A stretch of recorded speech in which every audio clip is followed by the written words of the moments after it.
প্রিয় মুসলিম ভাই ও বোনেরা, আজ আমরা এমন একটি হাদিস শুনব যা আমাদের অহংকার ভেঙে দেয়, জিহ্বাকে সংযত করতে শেখায় আর আল্লাহর রহমতের ব্যাপ্তি বুঝিয়ে দেয়।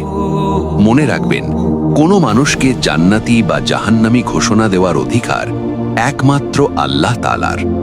রাসূলুল্লাহ সাল্লাল্লাহু আলাইহি ওয়াসাল্লাম বলেছেন, বনি ইসরাইলের মধ্যে দুই ব্যক্তি ছিল। একজন সর্বদা ইবাদতে লিপ্ত, নামাজ, জিকির, নেক আমলে ব্যস্ত, আর অন্যজন পাপ কাজে লিপ্ত, বারবার গুনাহে জড়িয়ে পড়ত। ইবাদত গুজার ব্যক্তি যখনই পাপী লোকটিকে দেখত, তখনই তাকে বলতো, এই কাজ ছেড়ে দাও, আল্লাহকে ভয় করো।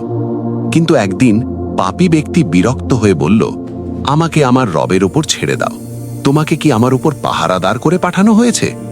তখন ইবাদত গুজার ব্যক্তি রাগে বলে ফেলল, আল্লাহর কসম, আল্লাহ তোমাকে ক্ষমা করবেন না এবং তুমি কখনো জান্নাতে যেতে পারবে না। অতঃপর দুজনেরই মৃত্যু হলো। তারা উপস্থিত হলো আল্লাহ তাআলার দরবারে। আল্লাহ ইবাদত গুজারকে জিজ্ঞেস করলেন, তুমি কি আমার সম্পর্কে সব জানতে, অথবা তুমি কি আমার রহমতের মালিক ছিলে? এরপর আল্লাহ পাপী বান্দাকে বললেন, তুমি যাও, আমার রহমতে জান্নাতে প্রবেশ করো। আর ইবাদত গুজার সম্পর্কে আদেশ দিলেন, একে জাহান্নামে নিয়ে যাও।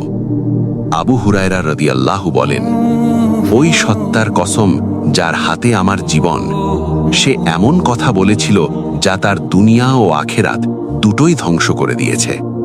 প্রিয় শ্রোতারা, এই হাদিস আমাদের শেখায় ইসলামী ভ্রাতৃত্ব ও কল্যাণকামিতা অপরিহার্য। ইবাদত অহংকারের কারণ হতে পারে, নসিহাত কখনো অপমানের ভাষায় নয়।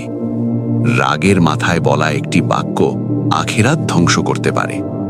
কাউকে সরাসরি জান্নাতি বা জাহান্নামী বলা হারাম।